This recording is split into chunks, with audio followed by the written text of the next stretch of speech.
हमें मजबूत करती है। प्रार्थना हमें उन रास्तों की ओर लेके चलती है जो रास्ते बंद पड़े हैं। प्रार्थना के द्वारा वे रास्ते खुलते हैं। कभी कभार हमें मालूम नहीं है कि हमारी जिंदगी में क्या हो रहा है, हम कंफ्यूज है, समझ में कुछ नहीं आ रहा, पर प्रार्थना जो कंफ्यूज है हम उनको दूर करती है।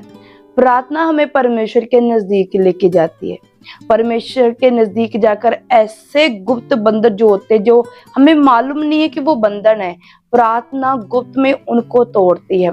इसलिए परमेश्वर ने कहा कि तुम प्रार्थना करते रहो ताकि तुम परीक्षा में ना पड़ो। परीक्षा केवल ये नहीं कि कोई हमारा विरोध कर रहा है, हमारी फैमिली से हमें कुछ कर रहा है। परीक्षा ये नहीं होती। परीक्षा होती है कलीसिया ऐसी चीजें जो हमें बार बार हमें ऐसी विपत्ति में डालती है जहां हमारा विश्वास कमजोर होना लगे कि परमेश्वर मेरी जिंदगी में कार्य क्यों नहीं कर रहा। परीक्षा ऐसी होती है कि जहां हमारा विश्वास कमजोर पड़ने लगता है तो परमेश्वर फिर हमें बचा के रखता है। अय्यूब की ओर हम देखते हैं, जब उसके जीवन में परीक्षा आई तो क्या हुआ था। उसके पास तो सब कुछ था पर सब कुछ चला गया। बाद में लास्ट जो बचा था वह था उसका शरीर, पर वे परमेश्वर पर ईमान रखता गया। उसका ईमान 1% कम नहीं हुआ। परीक्षाएं आती तो है, परीक्षा आई अय्यूब के ऊपर, पर उसने अपने ईमान को बिल्कुल भी कमजोर नहीं किया। परीक्षा में बिल्ड करने के लिए आती है, स्ट्रॉन्ग करने के लिए आती है, और परीक्षा के द्वारा हम भी खुद को जान पाते हैं कि हम कितने वफादार है परमेश्वर के साथ, हमारा जो रिश्ता है वो कितना है परमेश्वर के साथ।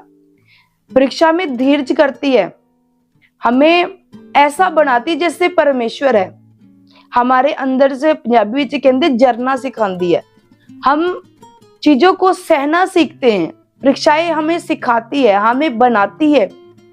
इसलिए कभी भी अपनी परीक्षाएं से ना हारे कि मेरे जीवन में ऐसा क्यों हो रहा है, मेरे जीवन में ऐसा क्यों नहीं हो रहा, क्योंकि परमेश्वर चाहते हैं हम परीक्षा में धीरज धरते रहें, हम धीरज धरकर उसकी बाट जोए, ताकि जब हम उस टेस्ट में उन परीक्षाओं में पास हो जाएंगे तो परमेश्वर का जलाली रूह अद्भुत रीति के साथ हमारी जिंदगी में कार्य करेगा, जैसे उसने अय्यूब की जिंदगी में कार्य किया।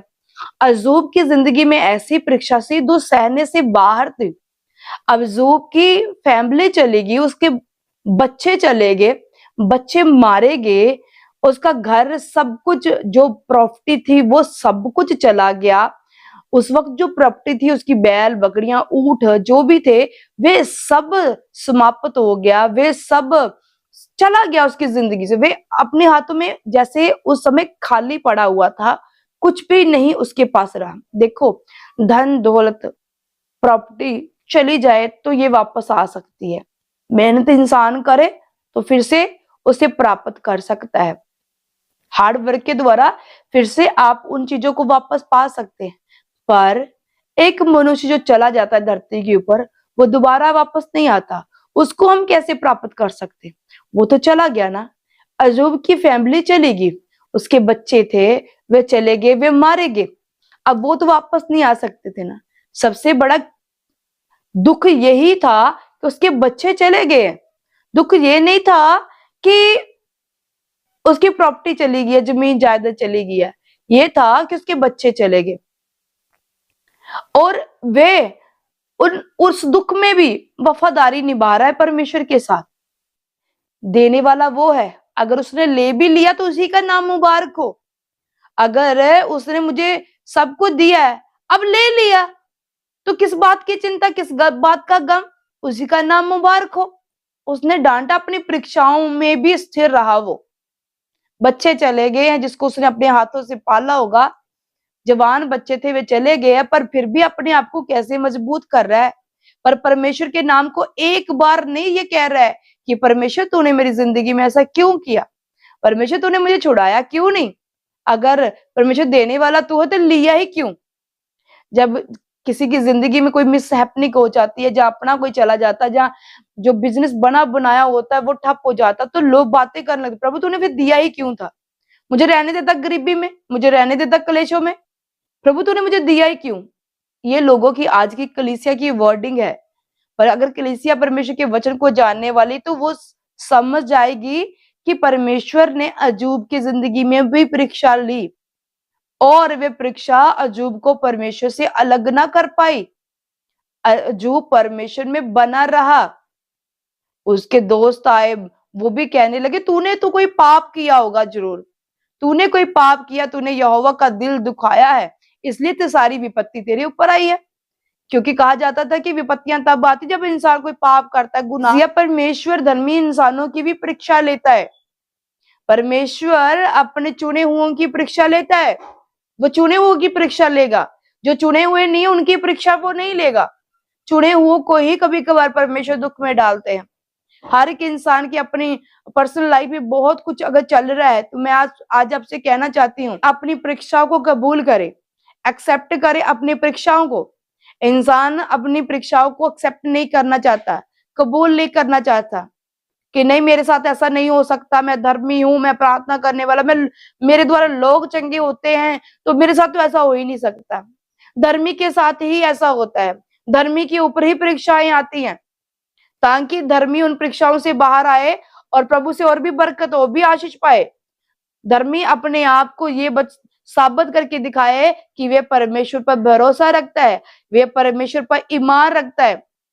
अपने ईमान को कभी कम ना होने दे कलीसिया। बहन आप सुन रहे हैं, आपके हस्बैंड ड्रिंक करते हैं, आपके साथ लड़ाई झगड़ा करते हैं, कभी कभी तो वो इतना प्यार लुटाते हैं आपके ऊपर कि जैसे आप तो उसकी रानी हो, आपको पलकों के ऊपर वो बिठा कर रख लेते हैं और पल ही बदलते क्या जो होता है, वही पति लड़ाई झगड़ा करता है, वही ताने मेने वही देने शुरू कर देता है, तू तो किसी काम के नहीं, तेरे आने से मेरी जिंदगी खराब होगी, बहुत कुछ होता है।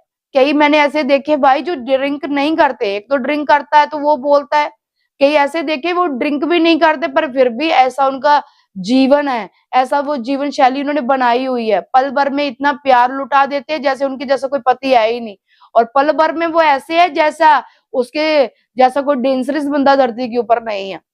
तो हमने अपनी परीक्षाओं में स्थिर रहना है, अपने करैक्टर को मेंटेन करना है, हमें अपनी परीक्षाओं में घुटने नहीं टेकने, हार नहीं मान लेनी। अपने आप को मेरी बहनों, हमने परीक्षाओं में स्थिर करना। हो सकता है ये आपके लिए चैलेंज हो, आपके लिए परीक्षा चल रही है कि तुम क्या करती हो। अगर तुम्हारा हस्बैंड तुम्हारे साथ ऐसा करता तो तुम क्या कर रही हो। तो तुम्हारा जो काम है वो काम है परमेश्वर के साथ विश्वास में रहना।